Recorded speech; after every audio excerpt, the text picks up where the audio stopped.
बंगुरको मासु र रायोको साग किरात समुदायमा निकै नै प्रचलित खाना हो। साथै नेपालका अन्य समुदायहरूको बीचमा पनि बंगुरको मासु निकै नै प्रचलित र मन पराइएको खानेकुरा हो। किरात जातीय समुदायमा रायोको सागसँग पकाएको बंगुरको मासु धेरै नै लोकप्रिय पनि रहेको छ। रायोको साग नेपालमा सबैभन्दा बढी उब्जने हुने र खपत हुने साग पनि हो। बंगुरको मासु र रायोको सागहरू एकसाथ पकाउँदा राम्रोसँग यो मिल्ने हुँदा एकदमै स्वादिष्ट तरकारी समेत यसले बनाउन मद्दत गर्ने गर्दछ। यो रायोको साग हरियो हुने हुनाले यसले चाहिँ तरकारीलाई ताजगी समेत पनि बनाउने गर्दछ र बंगुरको सबै बोसो र मासु यसमा मिल्ने हुनाले निकै नै स्वादिष्ट तरकारी पनि बन्ने गर्दछ। नमस्ते सबैलाई स्वागत छ। यसपालि हामी तयार गर्छौँ फाक्सा। यो किरात समुदायमा निकै नै प्रचलित खाना पनि हो। यो रेसिपी तपाईँहरूको बिचमा सेयर गर्दैछु। निकै नै स्वादिलो रहनेछ। च्यानलमा नयाँ हुनुहुन्छ भने सब्सक्राइब गरिदिनुहोस्। यसको लागि बंगुरको मासु चाहिन्छ। मैले यसलाई सफा गरेर यसरी काटेर राखेको छु।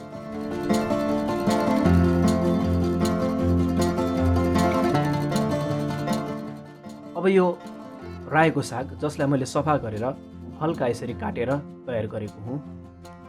अब बनाउनुको लागि तोरीको तेल एउटा भाँडामा राखिदिएँ। तेल मजाले तातिनुलाई छोडिदिउँ।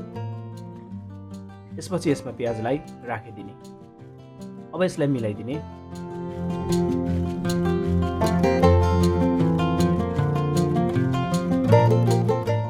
र यसमा अलिकति बेसार यसरी राखेर चलाइदिनुपर्छ। यसपालिको रेसिपी एकदमै टिपिकल तरिकाले हामी तयार गर्नेछौँ।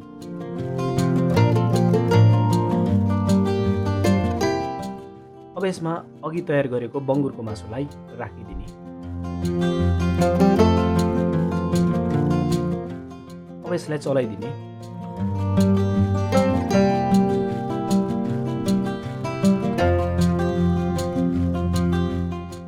यी समय यसलाई एक साइड फ्राई हुनलाई छोडिदिउँ। त्यसपछि यसलाई यसरी चलाइदिनुपर्छ।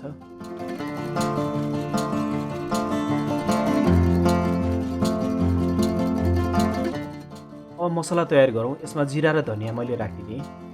त्यसपछि अदुवा अनि लसुन र सुकेको खुर्सानीलाई राखिदिएँ। अब यसमा अलिकति पानी राखिदिने अनि त्यसपछि यसलाई पिसेर तयार गर्नुपर्छ। अब मैले मसला यतिको पिसेर तयार गरेँ।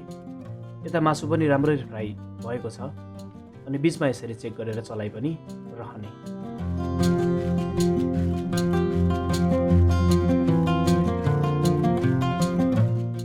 अब चाहिँ अघि तयार गरेको मसलालाई यसमा राखिदिने।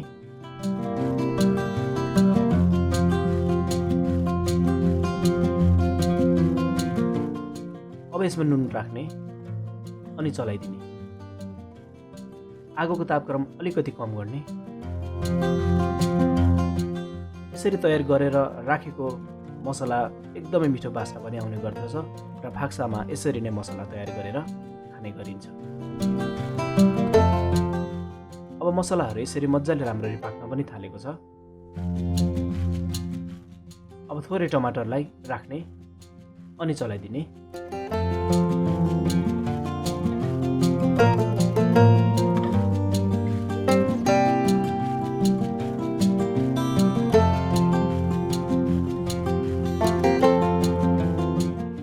अब यसलाई छोपेर पकाउने अनि निकालेर अब यसलाई चलाइदिनुपर्छ।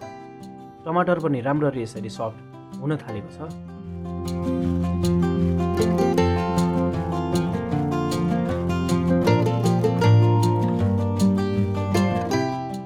अब यतिको भएपछि रायोको सागलाई यसरी राख्ने अनि मिलाएर चलाइदिने।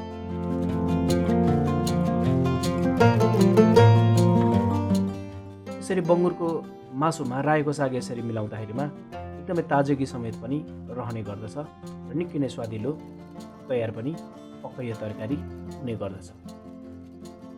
आजको रेसिपी कस्तो लागिरहेको छ कमेन्ट गर्नलाई नभुल्नुहोला। अब यसरी चलाइदिने। रायोको सागलाई चाहिँ धेरै पकाउनु हुँदैन। ठिक्कको मात्रामा तयार गर्नुपर्छ।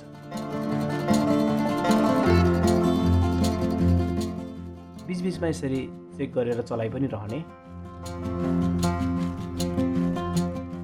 र यसरी हाम्रो फाक्सा पनि पाकेर तयार भएको छ। अब मैले यसलाई निकालेर यसरी सर्भ गरिदिएको छु। अत्यन्तै स्वादिलो भएको किराती समुदायको बिचमा निकै नै लोकप्रिय यो फाक्साको रेसिपी तपाईँहरूलाई कस्तो लाग्यो? मन पर्यो भने भिडियोलाई लाइक, सेयर, च्यानललाई सब्सक्राइब गर्नुहोस्। फेरि भेट्नेछु अर्को भिडियोमा। तबसम्मलाई नमस्ते।